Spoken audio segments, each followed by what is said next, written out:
આ ભાજપના અને કોંગ્રેસના નેતાઓ અવારનવાર ચૈતર વસાવા આમ છે તેમ છે,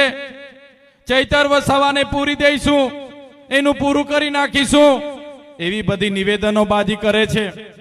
ચૈતર વસાવાનું ડેડિયાપાડામાં પૂરું કરી દઈશું, એનું આમ થઈ જશે, એમનું તેમ કરી દઈશું, પણ એ નેતાઓ પણ આ મંચ પરથી સાંભળી લે, ચૈતર વસાવાને એક પૂરશો, આજે એક ચૈતર વસાવાને જેલમાં નાખશો, એક ચૈતર વસાવાનું પૂરી કરી દેવાની વાત કરશો, આજે હજારો ચૈતર વસાવા ગુજરાતમાં પેદા થઈ ગયા છે। ચૈતર વસાવાને જેલમાં નાખવામાં આવ્યો, એમને થયું હશે, એમને મનમાં હશે કે એને ડરાવી દઈશું, અમને ડરાવવામાં આવ્યા, ધમકાવવામાં આવ્યા, અમને તોડવાની કોશિશ થઈ, પણ આ તમારો દીકરો આ તાનાશાહી ભાજપની પોલીસ સામે ડર્યો નથી, એનાથી પણ વધારે તાકાતથી તમારી વચ્ચે આવીને ઉભો છે। સાથે સાથે આ મંચ પરથી જે ભાજપના સાંસદ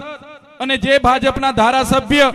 આ વાલિયામાં આવેલા લિગ્નાઇટ પ્રોજેક્ટ માટે એક શબ્દ બોલતા નથી, ડમલાઈમાં આવનારા લિગ્નાઇટ પ્રોજેક્ટ માટે એક શબ્દ વિધાનસભા કે લોકસભામાં બોલતા નથી, ત્યારે આ મંચ પરથી ચૈતર વસાવા અને આમ આદમી પાર્ટીની તમામ ટીમ,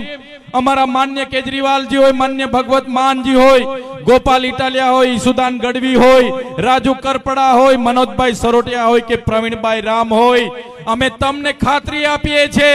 જ્યારે પણ વાલિયાના એક લિગ્નાઇટ પ્રોજેક્ટ માટેની લડતો લડવાની હશે, જ્યારે પણ ડમલાઈના લિગ્નાઇટ પ્રોજેક્ટો માટેની લડતો લડવાની હશે, આમ આદમી પાર્ટી પૂરી તરત તમારી સાથે કટિબદ્ધ છે અને આવનારા દિવસોમાં પૂરી તાકાતથી અમે લડીશું।